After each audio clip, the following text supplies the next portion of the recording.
Hello नमस्कार दोस्तों, welcome back my YouTube channel law with Ronit. दोस्तों, आप सभी का हमारे इस यूट्यूब चैनल पे स्वागत है। दोस्तों, आप सभी को पता है कि यूपी पीसीएसजे का फॉर्म आ चुका है और फॉर्म को भरना स्टार्ट कर दिया गया है आयोग के द्वारा। जो भी स्टूडेंट हैं, जो भी जिनको भी यूपी पीसीएसजे देना है, वो फॉर्म अपना फिल कर रहे हैं। तो उसी को देखते हुए, तैयारी को देखते हुए हम भी अपनी तैयारी में जुट गए हैं और आज हम लेके आए हैं आप लोगों के सामने कॉन्स्टिट्यूशनल अमेंडमेंट ऑफ इंडिया। जो भी अमेंडमेंट हुए हैं कॉन्स्टिट्यूशन ऑफ इंडिया में, उन सभी अमेंडमेंट को मैं आपके सामने रखूंगा। मैं वही अमेंडमेंट को रखूंगा जो मोस्ट इंपॉर्टेंट है, जो एग्जामिनेशन पॉइंट ऑफ व्यू से इंपॉर्टेंट है, उसी अमेंडमेंट को हम इसमें रखने वाले हैं इस सेशन में। तो दोस्तों, बिना देर किए मैं इस सेशन को स्टार्ट करता हूँ, जो कि हैंड रिटन नोट्स के द्वारा। आप लोगों को पता ही है कि मैं हैंड रिटन नोट्स का ही ज़्यादातर इस्तेमाल करता हूँ और उसी हैंड रिटन नोट्स से मैं आपके सामने रखने वाला हूँ। अब बात करते हैं संविधान संशोधन। कौन कौन से संविधान संशोधन मोस्ट इंपॉर्टेंट है, जो कि हर एक एग्जामिनेशन में पूछे जाते हैं। यूपी पीसीएसजे हो, एलएलएम का एंट्रेंस एग्जामिनेशन हो, या फिर एपीओ का एग्जामिनेशन, कहीं भी आप जाएंगे तो इस टाइप के क्वेश्चन आपसे पूछ लिए जाते हैं, जो इंपॉर्टेंट चीज़ है।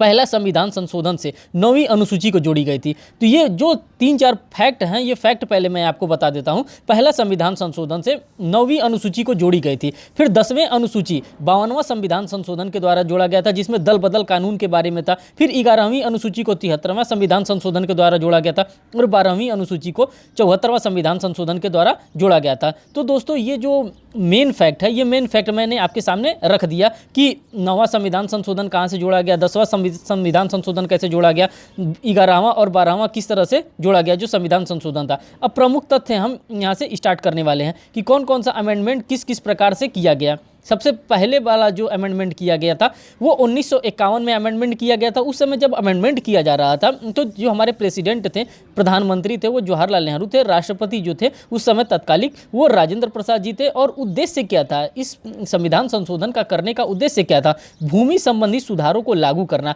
जो भूमि से संबंधित जो भी कानून थे, उन सब कानून को सुधार करने के लिए इसको पहला संविधान संशोधन किया गया था। अब इसके प्रमुख प्रावधान क्या क्या थे?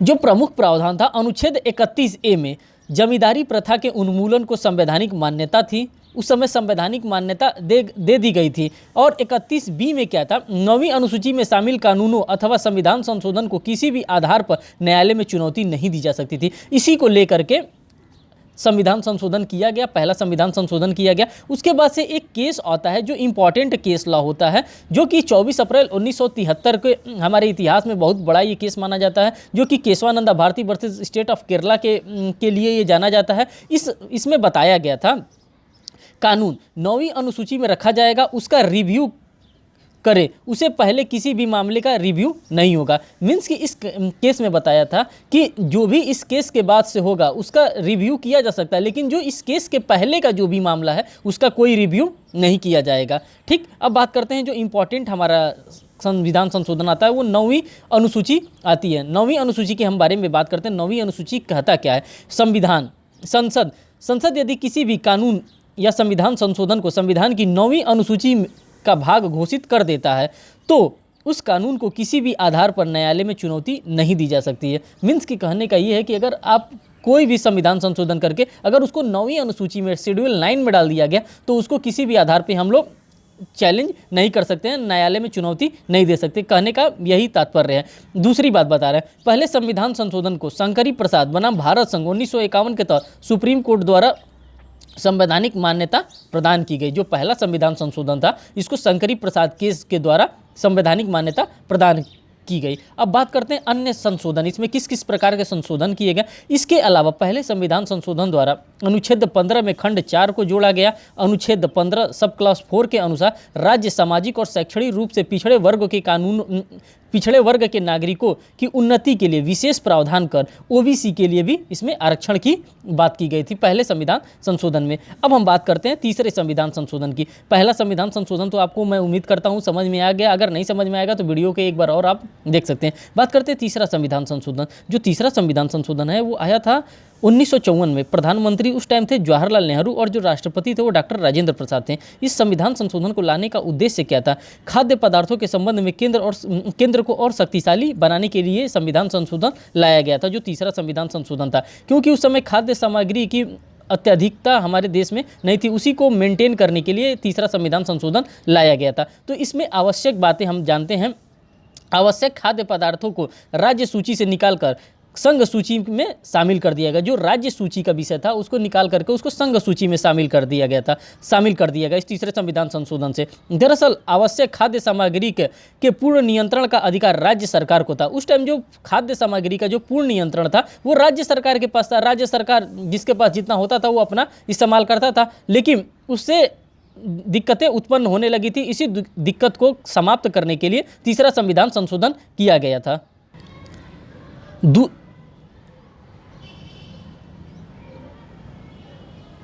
दूसरी तरफ इस समय देश में खाद्य सुरक्षा के संकट से भी देश जूझ रहा था। मीन्स कि खाद्य सुरक्षा के लिए संकट था हमारे देश में खाद्य सुरक्षा की कमी थी। अतः केंद्र सरकार को सभी प्रकार के आवश्यक पदार्थों के उत्पादन, आपूर्ति और वितरण की पूर्ति नियंत्रण की शक्ति प्रदान की गई। इस समय शक्ति प्रदान किया गया केंद्र सरकार को। जैसे अभी कोविड आया था तो कोविड के टाइम में मास्क को और सैनिटाइजर को इसेंशियल कमोडिटी एक्ट में डाल दिया गया था कि मीन्स कि ये इसेंशियल कमोडिटी एक्ट के अंतर्गत ये फॉल करेगा। और जैसे यहीं से इसेंशियल कमोडिटी एक्ट भी लाया गया। मीन्स कि जो तीसरा संविधान संशोधन है, मीन्स थर्ड संविधान संशोधन है, यहीं से इसेंशियल कमोडिटी एक्ट का कॉन्सेप्ट भी लाया गया। बात करते हैं क्वेश्चन नंबर क्या कहते हैं संविधान पांचवा संविधान संशोधन। जो इंपॉर्टेंट संविधान संशोधन है उसी इंपॉर्टेंट संविधान संशोधन को मैं अपने इस वीडियो लेक्चर में लेके आया हूं। जैसे मैंने अभी पहला संविधान संशोधन बता दिया जो कि भूमि से रिलेटेड था। तीसरा संविधान संशोधन हमने बता दिया जो कि हमारे खाद्य सुरक्षा से रिलेटेड था, जिसमें इसेंशियल कमोडिटी एक्ट की बात की गई है। अब पांचवा संविधान संशोधन की बात करते हैं। ये आया कब था? ये 1955 में पांचवा संविधान संशोधन आया था। और किसके समय में आया था? जब प्रधानमंत्री जवाहरलाल नेहरू जी थे उसी समय पांचवा संविधान संशोधन आया था। उस समय राष्ट्रपति भी डॉक्टर राजेंद्र प्रसाद थे। अब उद्देश्य क्या था इस संविधान संशोधन को, पांचवा संविधान संशोधन को लाने का? कोई तो उद्देश्य रहा होगा। तो इसका उद्देश्य था राज्य पुनर्गठन के विषय में विधानमंडलों हेतु समय सीमा निर्धारण करना। जो समय सीमा था वो निर्धारण करने के लिए ये संविधान संशोधन लाया गया था। अब इसके प्रमुख प्रावधान को हम देखते हैं। इस अधिनियम द्वारा अनुच्छेद 3 में संशोधन किया गया। अनुच्छेद 3 में कॉन्स्टिट्यूशन ऑफ इंडिया के अनुच्छेद 3 में संशोधन किया गया। मूल रूप से अनुच्छेद 3 के अधीन राज्य पुनर्गठन से संबंधित विधेयक को राज्यों को भेजकर उसका मत प्राप्त करने के लिए व्यवस्था की गई थी। मीन्स कि राज्य को भेजा जाता था और उसके बाद उनका मत प्राप्त किया जाता था, किंतु इसके लिए कोई निश्चित समय सीमा नहीं निर्धारित नहीं की गई थी, जिससे दुविधा उत्पन्न हो रही थी। क्योंकि राज्य विधेयक को अनिश्चित काल के लिए अपने पास रोक कर रख लेते थे। जो स्टेट होते थे, जो राज्य होते थे, वो अपने पास इस जो विधेयक भेजा जाता था उसको देखने के लिए वो उसको अपने पास अनिश्चित काल के लिए रख लेते थे। इससे कोई कानून पास नहीं हो पा रहा था। इसी को देखते हुए, इसी को खत्म करने के लिए ये पांचवा संविधान संशोधन लागू लाया गया। अतः इस संशोधन द्वारा व्यवस्था कर दी गई कि राष्ट्रपति विधेयकों को जब तक राज्य विधानमंडल का मत जानने के लिए भेजे तो उसमें समय सीमा का भी निर्धारण उल्लिखित कर दे। मीन्स कि अगर समय सीमा अगर किसी को दे दिया जाएगा, किसी को अगर एक टाइम पीरियड दे दिया जाएगा तो उस दिए गए टाइम पीरियड में उससे एक्सपेक्ट किया जाएगा कि वो काम करके देगा। और जो इम्पॉर्टेंट फैक्टर है ये है, यदि राज्य उस समय सीमा के भीतर अपना मत नहीं देता है तो उस विधेयक को राज्य विधानमंडल द्वारा स्वतः ही पारित किया हुआ मान लिया जाता है। यही इंपॉर्टेंट फैक्टर बनाया गया वहाँ पे कि अगर आप को दिया जा रहा है, अगर आप समय सीमा के भीतर नहीं दे रहे हैं तो ये मान लिया जाएगा कि आपने उसको स्वीकार कर लिया है। जो इंपॉर्टेंट फैक्टर है वो इंपॉर्टेंट फैक्टर हम आपके सामने रख रहे हैं। राज्य को तय सीमा के अंदर राष्ट्रपति को उत्तर देना है, अन्यथा ये समझ लिया जाएगा कि वो तैयार हैं। जो विधेयक आपको दिया गया है, जो चीज़ पढ़ने के लिए दिया गया है, अगर आप उसको नहीं पढ़कर समय के भीतर नहीं आप लौटा रहे हैं तो राष्ट्रपति ये समझेंगे कि आपने उस विधेयक को स्वीकार कर लिया। अब बात करते हैं 7वें संविधान संशोधन की। जो इंपॉर्टेंट संविधान संशोधन है वही मैं यहाँ पे लेने वाला हूँ। कब ये हुआ था? 1956 में हुआ था। किसके टाइम में? जवाहरलाल नेहरू उस समय प्रधानमंत्री थे, राष्ट्रपति थे राजेंद्र प्रसाद। और इसका उद्देश्य क्या था? राज्यों के पुनर्गठन के लिए 7वां संविधान संशोधन किया गया था। अब इसका प्रमुख प्रावधान के बारे में हम देखेंगे कि क्या क्या प्रमुख प्रावधान थे। 10वीं अनुसूची में संशोधन, 4 प्रकार के राज्यों का दूसरी अनुसूची में संशोधन किया गया। 4 प्रकार के राज्यों के वर्गीकरण की व्यवस्था समाप्त कर 2 से अधिक राज्यों के लिए एक ही उच्च न्यायालय की व्यवस्था की गई। जैसे कि इस समय है जो कि 25 हाई कोर्ट हैं और हमारे यहाँ 28 राज्य हैं। तो मीन्स कि कहीं ना कहीं एक जैसे पंजाब का और हरियाणा का एक ही क्या कहते हैं हाई कोर्ट होता है, उसकी व्यवस्था की गई 7वें संविधान संशोधन में। ठीक, अब हम बात करते हैं 9वें संविधान संशोधन की। नौवें संविधान संशोधन में क्या कहा गया, उसी नौवें संविधान संशोधन के बारे में हम बात करते हैं। वो उस हुआ था 1960 में। प्रधानमंत्री थे जवाहरलाल नेहरू और राष्ट्रपति थे डॉक्टर राजेंद्र प्रसाद। और इसका जो इस नौवें संविधान संशोधन का क्या उद्देश्य था, भारतीय भूभागों के हस्तांतरण की व्यवस्था के बारे में ये संविधान संशोधन किया गया था, नौवां संविधान संशोधन। इसका जो प्रमुख प्रावधान था, इस संविधान संशोधन द्वारा पश्चिम बंगाल के बेरूबरी पाकिस्तान को हस्तांतरित करने का प्रावधान किया गया। मीन्स कि जो बेरूबरी का केस आता है, बेरूबरी यूनियन का केस आता है, उस जमीन को पाकिस्तान को हस्तांतरित करने की बात की गई थी। दरअसल 1956 में भारत और पाकिस्तान के बीच एक समझौता हुआ था, जिसके तहत पश्चिम बंगाल के बेरूबरी केंद्र शासित प्रदेश को पाकिस्तान को सौंपा जाना था। मीन्स कि वो पाकिस्तान को सौंपा जाना था। इस संबंध में सुप्रीम कोर्ट ने निर्णय दिया कि केंद्र सरकार अपनी संप्रभुता शक्ति का प्रयोग करते हुए किसी भारतीय भूभाग को किसी विदेशी सरकार को नहीं सौंप सकती है। अगर उनको विदेशी को भूभाग सौंपना है तो इसके लिए कॉन्स्टिट्यूशन में संशोधन उनको करना पड़ेगा। बिना संशोधन किए वो भारत के जमीन को किसी दूसरे विदेशी राज्य को वो नहीं सौंप सकते हैं। तो यही इस संविधान संशोधन में बताया गया था। जो इंपॉर्टेंट फैक्टर था यही कि अपना भूभाग अगर आपको हस्तांतरण करना है किसी विदेशी राज्य को, तो उसके लिए आपको संविधान संशोधन करना पड़ेगा। आप बिना संविधान संशोधन किए उस भूभाग को नहीं ट्रांसफर कर सकते हैं। बात करते हैं 11वां संविधान संशोधन। ये आया था, कब हुआ था, ये 1960 में हुआ था। उस टाइम जवाहरलाल नेहरू प्रधानमंत्री थे, राष्ट्रपति डॉक्टर राजेंद्र प्रसाद थे। और उद्देश्य क्या था इसको करने का, राष्ट्रपति तथा उपराष्ट्रपति के निर्वाचन संबंध में स्पष्टीकरण को, जो राष्ट्रपति का और उपराष्ट्रपति का निर्वाचन हो रहा था उसके स्पष्टीकरण को लेकर के ये संविधान संशोधन किया गया था। राष्ट्रपति के निर्वाचन को इस आधार पर चुनौती दी जा सकती थी कि उसका निर्वाचक मंडल पूरा नहीं है, जो कि निर्वाचक मंडल जब तक पूरा नहीं रहेगा तब तक चुनाव पहले नहीं होता था। उपराष्ट्रपति के निर्वाचन प्रक्रिया में संशोधन, संसद के दोनों सदनों की संयुक्त बैठक के बजाय निर्वाचक मंडल की व्यवस्था करना था। इस प्रकार से निर्वाचक मंडल था, वही निर्वाचक मंडल वो व्यवस्था करता था किस तरह से राष्ट्रपति का और उपराष्ट्रपति का चुनाव किया जाता है। तो उस समय पता चलता था यहाँ के विधानसभा का सीट ही नहीं भरा है, वहाँ पे अभी चुनाव नहीं हुआ, तो राष्ट्रपति का चुनाव कैसे होगा। इसको खत्म करने के लिए भी इसका संशोधन किया गया था। बात करते हैं 15वें संविधान संशोधन की। 15वां संविधान संशोधन आया कब था, 1963 में आया था। प्रधानमंत्री जवाहरलाल नेहरू थे प्रेसिडेंट। अब देखिए यहाँ पे प्रेसिडेंट बदल गए हैं लेकिन प्रधानमंत्री वही हैं। प्रेसिडेंट अब आ गए हैं डॉक्टर सर्वपल्ली राधाकृष्णन। अब इनका उद्देश्य क्या था, इस संविधान संशोधन को करने का उद्देश्य क्या था, भारतीय न्यायिक प्रणाली के संबंध में प्रावधान, जो भारतीय न्यायिक प्रणाली थे उसके संबंध में प्रावधान करना इसका उद्देश्य था 15वें संविधान संशोधन का। जो प्रमुख प्रावधान था वो क्या था, उच्च न्यायालय के न्यायाधीशों की रिटायरमेंट की आयु 60 वर्ष से बढ़ाकर 62 वर्ष कर दिया गया। आप सभी को पता है कि कभी कभी प्रीलिम्स में पूछ देता है कि हाईकोर्ट के जजेस का रिटायरमेंट की आयु क्या होती है, तो वो 62 वर्ष की हो गई है। पहले ये नहीं था, अब बढ़ा करके इसको 62 वर्ष कर दिया गया।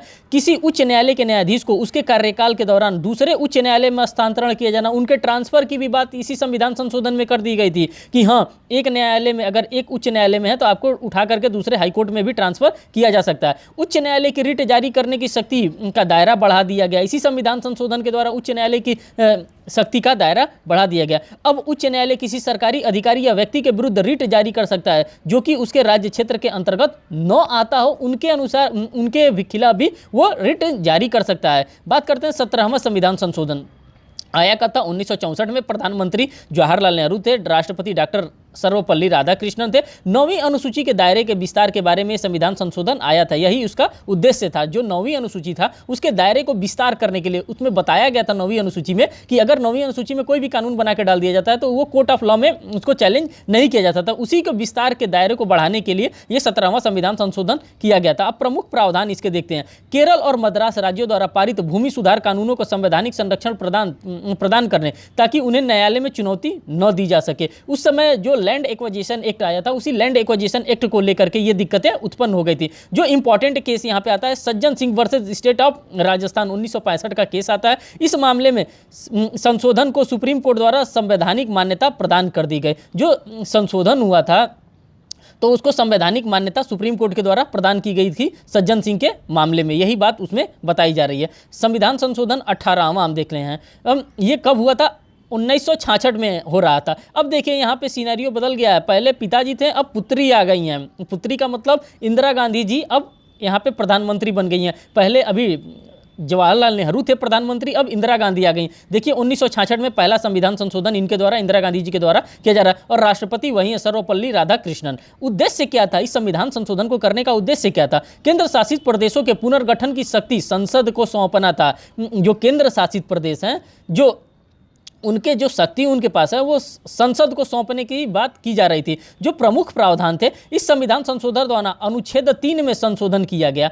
इस संविधान संशोधन के द्वारा अनुच्छेद 3 में संशोधन किया गया। यह प्रावधान किया गया कि संसद केंद्र शासित प्रदेश का भी पुनर्गठन कर सकती है। जो संसद है वो केंद्र शासित प्रदेश का भी पुनर्गठन, फिर से डेवलपमेंट उसका कर सकती है। बात करते हैं 19वें संविधान संशोधन की। 19वां संविधान संशोधन क्या कहता? ये आया था 1966 में। प्रधानमंत्री इंदिरा गांधी थी और राष्ट्रपति डॉक्टर सर्वपल्ली राधाकृष्णन थे। इसका उद्देश्य क्या था? उच्च न्यायालयों को निर्वाचन संबंधी विवादों का निपटारा करने की शक्ति प्रदान करना था। जो उच्च न्यायालय हैं उनके निर्वाचन संबंधी जो भी विवाद आ रहे हैं उसको निपटारा करने के विषय में ये संविधान संशोधन आया था, 19वां संविधान संशोधन। जो इसका प्रमुख प्रावधान है उसे प्रमुख प्रावधान को देखते हैं।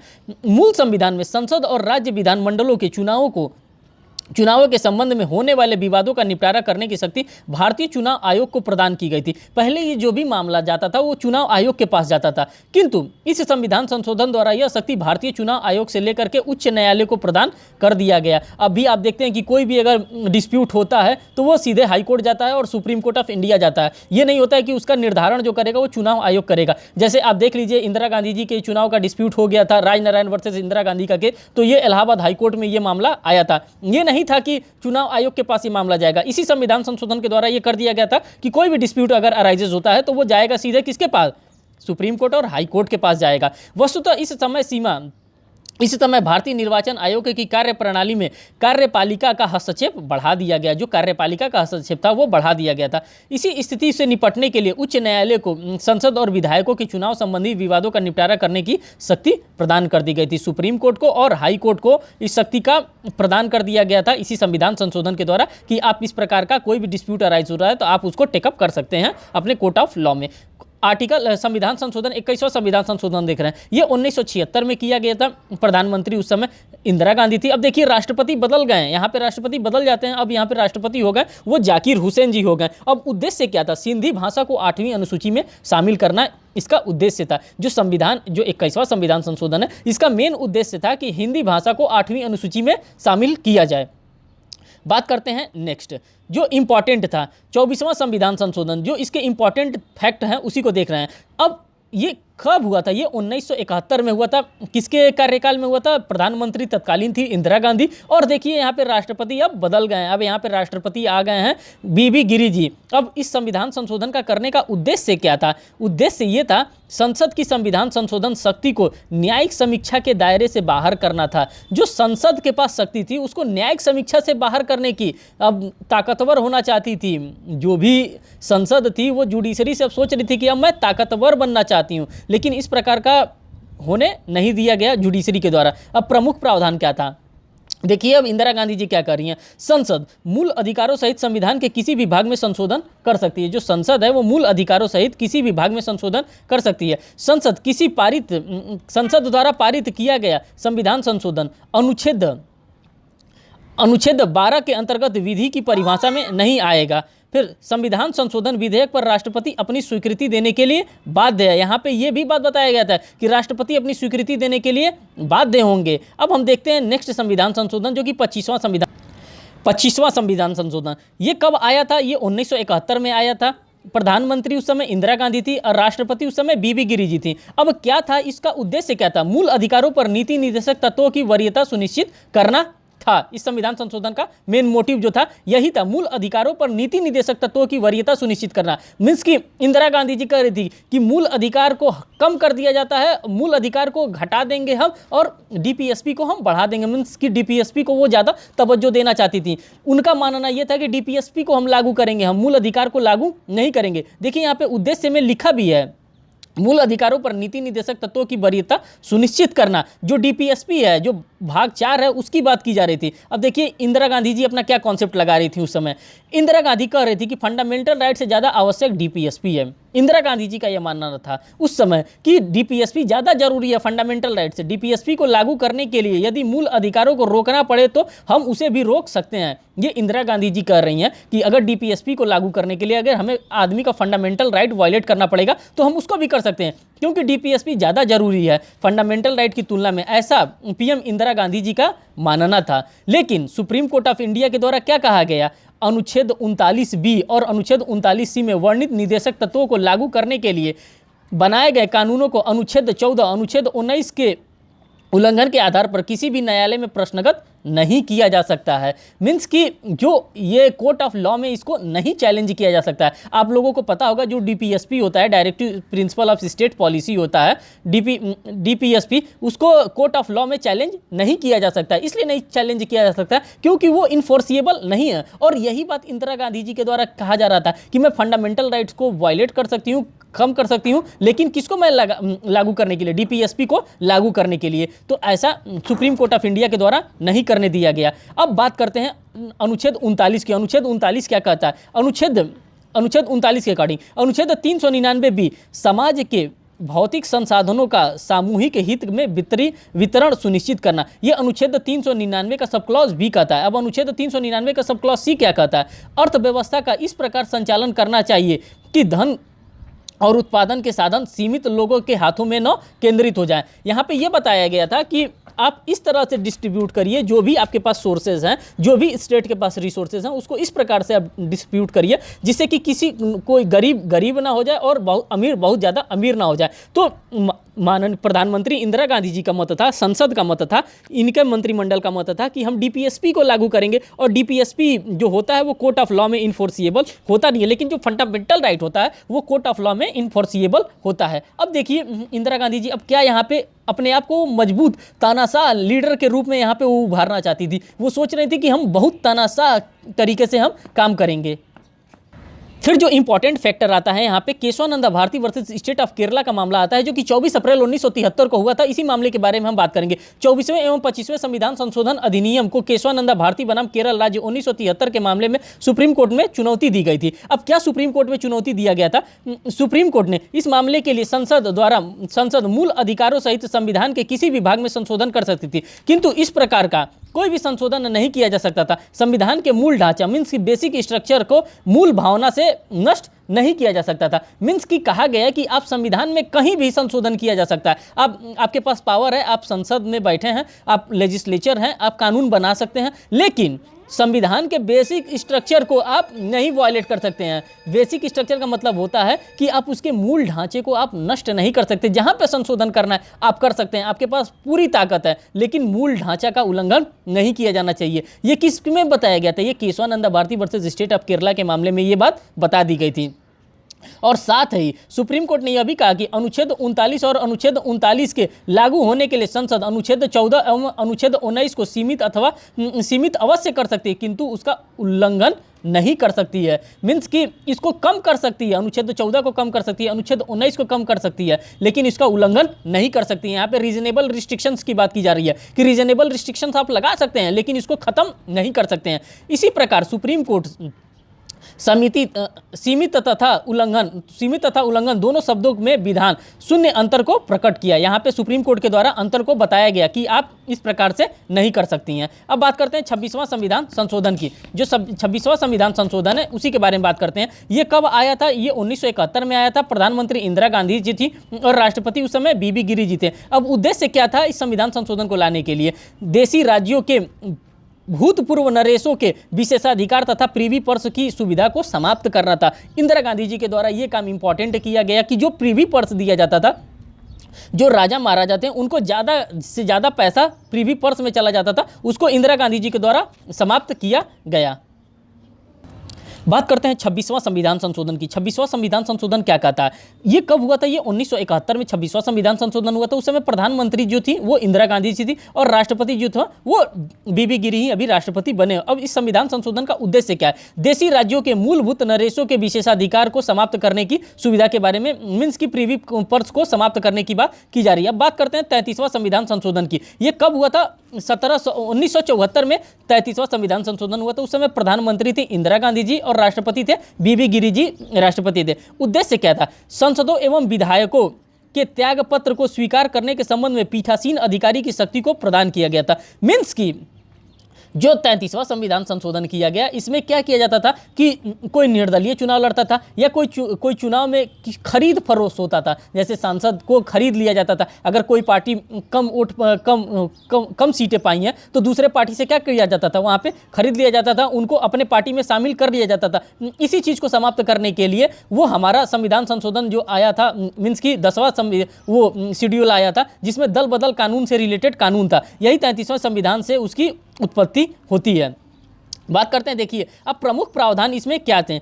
101 और 190 में संशोधन किया गया। संसद और राज्य विधान मंडलों के सदस्यों का त्यागपत्र अध्यक्ष सभापति केवल तभी स्वीकार कर सकता है जब वो आश्वस्त हो जाए कि त्यागपत्र वास्तविक है तथा बिना किसी दबाव के दिया जा रहा है। क्या किया जाता था पहले कि बिना दबाव के उनके ऊपर इतना प्रेशर बना दिया जाता था कि उनको त्यागपत्र दे दिया जाता था और जो सरकार थी उस सरकार को गिराने का कार्य किया जाता था। लेकिन सुप्रीम कोर्ट में ये चैलेंज किया गया कि नहीं, मीन्स की संशोधन किया गया कि नहीं, इस प्रकार का ये जो त्यागपत्र लिया जा रहा है, अगर ये त्यागपत्र जब एक्सेप्ट किया जा रहा है तो जो उस समय सभापति और उपसभापति हैं उनको ये जांच करना चाहिए कि ये जो त्यागपत्र दिया जा रहा है ये किसी दबाव में तो नहीं दिया जा रहा है। इसी सबसे रिलेटेड वो प्रावधान था। अब बात करते हैं 35वां एवं 36वां संविधान संशोधन, जो इसके प्रमुख प्रावधान थे। ये 1975 में आया था। इंदिरा गांधी जी प्रधानमंत्री थे उस टाइम, बीबी गिरी जी राष्ट्रपति थे। उद्देश्य क्या था? सिक्किम के संबंध में ये प्रावधान किया गया था। जो 35वां और 36वां संविधान संशोधन है वो सिक्किम के संबंध में प्रावधान किया गया था। मोस्टली 35वें संविधान संशोधन में सिक्किम के प्रावधान के बारे में पूछा जाता है। हमेशा क्वेश्चन में पूछ लिया जाता था कि सिक्किम किस संविधान संशोधन के द्वारा आया था। वो 35वां संविधान संशोधन के द्वारा आया था। 35वें संविधान संशोधन के माध्यम से सिक्किम को संरक्षित राज्य का दर्जा प्रदान किया गया तथा इस हेतु 10वीं अनुसूची को संविधान में जोड़ा गया। इसके बाद 36वें संविधान संशोधन के द्वारा सिक्किम के संरक्षित राज्य के दर्जे को समाप्त कर दिया गया तथा साथ ही 10वीं अनुसूची से इसको हटा भी दिया गया। बात करते हैं 38वां संविधान संशोधन। दोस्तों जो इंपॉर्टेंट संविधान संशोधन था वो सभी संविधान संशोधन को हमने आपके सामने रखा है, अभी और भी मैं रख रहा। ये 38वां संविधान संशोधन ये हुआ था 1975 में। प्रधानमंत्री उस समय तत्कालीन थी इंदिरा गांधी जी, राष्ट्रपति थे बीबी गिरी जी। अब इस संविधान संशोधन को करने का उद्देश्य क्या था? आपातकाल की घोषणा तथा अध्यादेश को न्यायिक समीक्षा के दायरे से बाहर करना था। अब प्रमुख प्रावधान क्या था? अनुच्छेद 352 के अंतर्गत राष्ट्रपति द्वारा की गई आपातकालीन की घोषणा को न्यायिक समीक्षा के दायरे से बाहर कर दिया गया। जो आपातकालीन थी उसको न्यायिक समीक्षा के दायरे से बाहर कर दिया गया था। अब अनुच्छेद 123 क्या कह रहा है? अनुच्छेद 123 के अंतर्गत राष्ट्रपति तथा अनुच्छेद 213 के अंतर्गत राज्यपाल द्वारा जारी किए गए अध्यादेश को अब न्यायिक समीक्षा के दायरे से बाहर कर दिया गया। मीन्स की इनकी जो समीक्षा थी इनको इसके दायरे से बाहर कर दिया गया, न्यायिक समीक्षा के दायरे से बाहर कर दिया गया। बात करते हैं 39वां संविधान संशोधन क्या, इसका ये कब आया था? ये 1975 में आया था। प्रधानमंत्री उस समय इंदिरा गांधी जी थी और राष्ट्रपति जो थे वो बीबी गिरी जी थे। इसका उद्देश्य क्या था? निर्वाचन संबंधी विवादों को सुप्रीम कोर्ट के अधिकारिता से बाहर करना। जो निर्वाचन संबंधी विवादों हैं उसको सुप्रीम कोर्ट की अधिकारिता से बाहर करना। देखिए यहाँ पे क्या गणित लगाया जा रहा है। पहले जो भी चुनाव होता था उसका जो डिस्प्यूट अराइज होता था तो वो जाता था चुनाव आयोग के पास, लेकिन अब प्रधानमंत्री उस समय तानाशाह बन के उभर रही थी। अब उनको दिक्कत होने लगा कि कोई भी मैटर होता था डायरेक्ट सुप्रीम कोर्ट और हाई कोर्ट चला जाता था। तो अब जो 39वां उन्होंने संविधान संशोधन किया, उस संविधान संशोधन में उन्होंने ये मांग की कि निर्वाचन संबंधी विवादों को सुप्रीम कोर्ट के अधिकारिता से अब बाहर रखा जाए। अब कोई भी मामला हो निर्वाचन से संबंधी, इलेक्शन से संबंधी, तो उसको सुप्रीम कोर्ट में डायरेक्ट न भेजा जाए। उसी से रिलेटेड अब देखिए प्रमुख प्रावधान क्या कहता है। राष्ट्रपति, उपराष्ट्रपति और प्रधानमंत्री, लोकसभा अध्यक्ष के निर्वाचन संबंधी विवादों को सुप्रीम कोर्ट की अधिकारिता से बाहर करने की बात कही गई थी। ऐसे विवादों की सुनवाई संसदीय विधि द्वारा स्थापित एक समिति द्वारा किए जाने का प्रावधान किया गया था। यही इंपॉर्टेंट था। अब देखिए आपका मिनी कॉन्स्टिट्यूशन आ गया, जिसको हर एक एग्जामों में कहीं ना कहीं से 1, 2, 3 क्वेश्चन तो मैक्सिमम आपको मिल ही जाता है। 42वां संविधान संशोधन, सबसे पहले तो इसको हम लोग जानते हैं, इसको मिनी कॉन्स्टिट्यूशन के नाम से भी हम लोग जानते हैं। ये कब आया था? ये 1976 में आया था। प्रधानमंत्री कौन थी? तत्कालीन प्रधानमंत्री इंदिरा गांधी थी। और राष्ट्रपति जी देखिए अब यहाँ पे बदल चुके हैं। राष्ट्रपति जी कौन है? फखरुद्दीन अली अहमद जी यहाँ पे राष्ट्रपति हो गए। संविधान का अब तक का सबसे बड़ा संविधान संशोधन, जिसको हम लोग लघु संविधान संशोधन के नाम से भी जाना जाता है। इसका उद्देश्य क्या था? एक प्रकार से संविधान को पूरा अपडेट कर दिया गया था। अब संशोधन मुख्यतः कैसे हुआ? ये जो संशोधन हुआ था वो स्वर्ण सिंह आयोग की सिफारिश पर इस संशोधन को किया गया था। उद्देशिका में 3 नए शब्दों को जोड़ा गया था। समाजवाद, धर्मनिरपेक्ष और राष्ट्र की अखंडता शब्द को संविधान में जोड़ा गया था। अब उसके बाद से भाग 4 अनुच्छेद 51 में 10 मूल कर्तव्यों को जोड़ा गया था। इसी संविधान संशोधन के द्वारा जोड़ा गया था, इसीलिए इसको मिनी कॉन्स्टिट्यूशन कहा जाता है। अब नोट देखिए, मूल कर्तव्य जो वर्तमान में अब 11 हो गए हैं। अब देखिए क्या कह रहा है, राष्ट्रपति मंत्रिपरिषद की सलाह मानने के लिए बाध्य। शिक्षा, वन, जीव एवं पक्षियों का संरक्षण, नापतोल, न्याय प्रशासन तथा उच्च न्यायालयों के अलावा सभी न्यायालयों के गठन के विषय को राज्य की सूची में समवर्ती सूची में हस्तांतरित किया गया। प्रशासनिक तथा अन्य प्राधिकरण का गठन अनुच्छेद 323A में किया गया। संविधान संशोधन को न्यायिक समीक्षा के दायरे से बाहर करना था। ये सभी संविधान संशोधन 42वें संविधान संशोधन के द्वारा कर दिया गया था, क्योंकि उस समय उनकी सरकार थी, उनकी सत्ता थी, उनकी सत्ता के द्वारा ये सारी चीजें कर दिया गया था। लेकिन इसका खामियाजा उनको 44वां संविधान संशोधन में भुगतना पड़ा। लोकसभा तथा राज्य विधानमंडलों का कार्यकाल 5 वर्ष से बढ़ाकर 6 वर्ष कर दिया गया। नीति निर्देशक तत्वों को लागू करने के लिए मूल अधिकारों का उल्लंघन करने वाले कानूनों को न्यायिक समीक्षा के दायरे में नहीं रखा गया। राज्य में राष्ट्रपति शासन की अवधि को एक बार 6 मास से बढ़ाकर 1 वर्ष कर दिया गया था। संसद एवं राज्य विधानमंडलों से कोरम की व्यवस्था की समाप्ति कर दी गई थी। मीन्स कि कोई कोरम नहीं रहेगा। 3 नए निदेशक तत्व जोड़े गए। समान न्याय और निःशुल्क विधिक सहायता, उद्योगों के प्रबंध में कार्यकारों की सहभागिता, पर्यावरण संरक्षण तथा संवर्धन और वन्य एवं अन्य जीवों के संरक्षण करना, ये सभी चीज़ों को जोड़ा गया था 42वां संविधान संशोधन के द्वारा। अब देखिए यहाँ पे इंपॉर्टेंट खेला क्या हुआ था। अनुच्छेद 368 सब क्लास 4 क्या कर रहा है, अनुच्छेद 368 सब क्लास 5 क्या कर रहा है। जो भी हमारा संशोधन होता है इसी 368 के ही अंतर्गत होता है। संसद द्वारा किए गए संविधान संशोधन को किसी न्यायालय में चुनौती नहीं दी जा सकती है। अब देखिए इंदिरा गांधी जी क्या कर रही हैं, संशोधन करने के बाद से उन्होंने ये बात लिखवा दिया, संसद द्वारा किए गए संविधान संशोधन को किसी न्यायालय में चुनौती नहीं दी जा सकती है। अब अनुच्छेद 368(5) क्या कहता है, संसद की संविधान संशोधन की शक्ति पर किसी भी प्रकार का कोई निर्बंधन नहीं होगा। अब एक तो वो सुप्रीम कोर्ट में भी नहीं जा सकता, हाई कोर्ट में भी नहीं चैलेंज किया सकता है, और उसके संसद के पास कोई निर्बंधन नहीं होगा। इसी से रिलेटेड एक केस लाता है जिसको हम लोग मिनर्वा मिल्स वर्सेस भारत संघ का मामला जानते हैं, जो कि 1980 का है, जिसको संवैधानिक ठहराने की कोशिश किया जा रहा था। लेकिन अनुच्छेद 368 सब क्लास 4 को मूल ढांचे की संकल्पना बताया गया और अनुच्छेद 368 सब क्लास 5 को न्यायिक समीक्षा के दायरे से बाहर कर दिया गया, यही बताया गया। अब बात करते हैं 44वें संविधान संशोधन की। 42वां संविधान संशोधन को आप लोग एक बार फिर से देख सकते हैं। 44वें संविधान संशोधन की बात करते हैं, ये कब हुआ था, 1978 में हुआ था। अब देखिए प्रधानमंत्री बदल गए हैं, अब यहाँ पे प्रधानमंत्री जी आ गए, मोरारजी देसाई जी प्रधानमंत्री बन गए और राष्ट्रपति नीलम संजीवा रेड्डी जी 42। अब इसका उद्देश्य क्या था, अब 44वें संविधान संशोधन का उद्देश्य देखिए क्या है। इसका उद्देश्य 42वें संविधान संशोधन के कुछ आक्रामक प्रावधानों को हटाना था, जो इसका उन्होंने इंदिरा गांधी जी के द्वारा संशोधन किया गया। और इनका काम क्या था, 44वां संविधान संशोधन करके इनके प्रावधानों को कम करना, समाप्त करना। जैसे संपत्ति के अधिकार को मूल अधिकार के रूप में हटाकर केवल संवैधानिक अधिकार बना दिया गया, जो कि आर्टिकल 300 सब क्लॉज ए में डाल दिया गया, कैपिटल ए में डाल दिया गया। अनुच्छेद 352 में आंतरिक गड़बड़ी शब्द को हटाकर सशस्त्र विद्रोह शब्द जोड़ा गया, यही 44वां संविधान संशोधन के द्वारा किया गया। दोस्तों ये सेशन बहुत बड़ा हो जाएगा, इसीलिए मैं जो पार्ट्स बचता है मैं उसको सेकेंड सेशन में आप लोगों के सामने कर दूंगा। अभी तक मैंने यहाँ पे 44th कॉन्स्टिट्यूशनल अमेंडमेंट तक आपके सामने ये रख दिया है। अगर दोस्तों आपको अच्छा लगे तो लाइक करें, शेयर करें और अपने दोस्तों तक इसको ज़्यादा से ज़्यादा तक शेयर करने का कोशिश करें, जिससे कि मेरा भी मनोबल और हाई होगा और मैं आप लोगों के लिए इस तरह से संविधान संशोधन चाहे कोई भी प्रावधान होगा वो मैं आप लोगों के सामने लेकर के आ सकता हूँ। दोस्तों अगर एक रिक्वेस्ट और है, अगर आप हमारे चैनल पर नए हैं तो हमारे चैनल को सब्सक्राइब करें और बेल आइकन को दबाएं, जिससे कि कोई भी मैं लेटेस्ट अपडेट लेके आता हूँ वो आपको तुरंत मिल सके। बहुत बहुत धन्यवाद दोस्तों वीडियो को वॉच करने के लिए।